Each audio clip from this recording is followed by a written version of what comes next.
Ragda patties बनवणार आहोत. त्याकरता 2 बटाटे उकडून घेतलेले आहेत.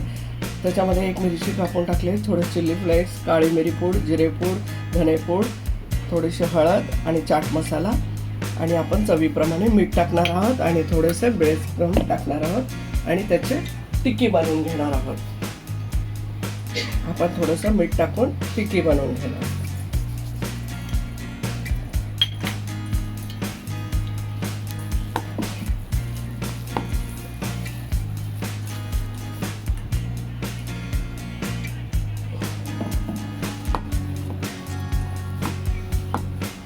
आता आपण ह्याचे टिक्क्या बनवून घेतो. आपण छोटे छोटे असे गोळे करून आपल्या हातावर जेवढे पातळ असेल आपण शॅलो फ्राय करून घेणार आहोत. अशाच प्रकारे आपण सगळ्या टिक्क्या बनवून घेणार आहोत. आपल्या रगड्याचे वाटाणे शिजवून घेतलेत आपण कुकरला 4 शिट्टी करून. आता तेल गरम झालंय, फोडणी देत आहोत. अद्रक टाकली आहे, शिजलेली लसूण टाकलाय, हिंग टाकून घेतलाय 1 चिमट,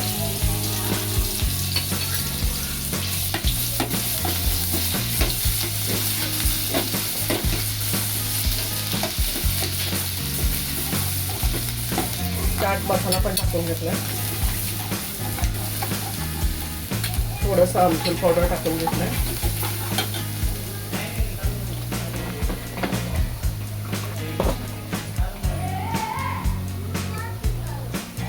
थोडीशी लाल मिरची पावडर टाकली आहे.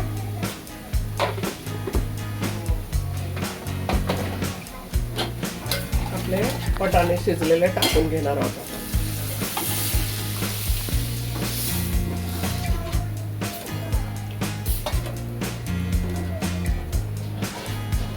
चवीप्रमाणे थोडंसं मीठ शिजताना टाकलंय, बेताने मीठ टाकायचं.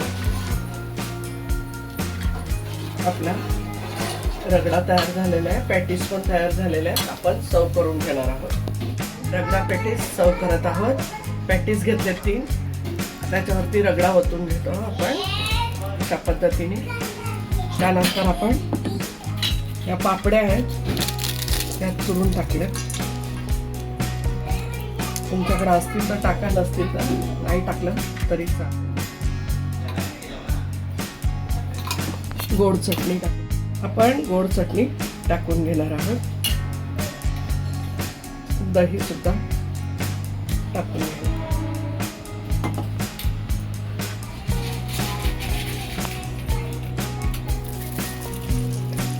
सेव टाकून घेतले, थोडीशी कोथिंबीर टाकली,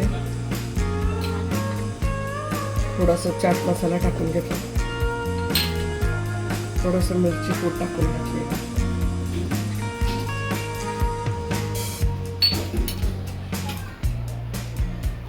अशा पद्धतीने आपला रगडा पॅटीस सर्व केलेला आहे. मस्त खा, स्वस्त राहा, आनंदित राहा. लाईक करा, शेअर करा, सबस्क्राईब करा आणि धन्यवाद.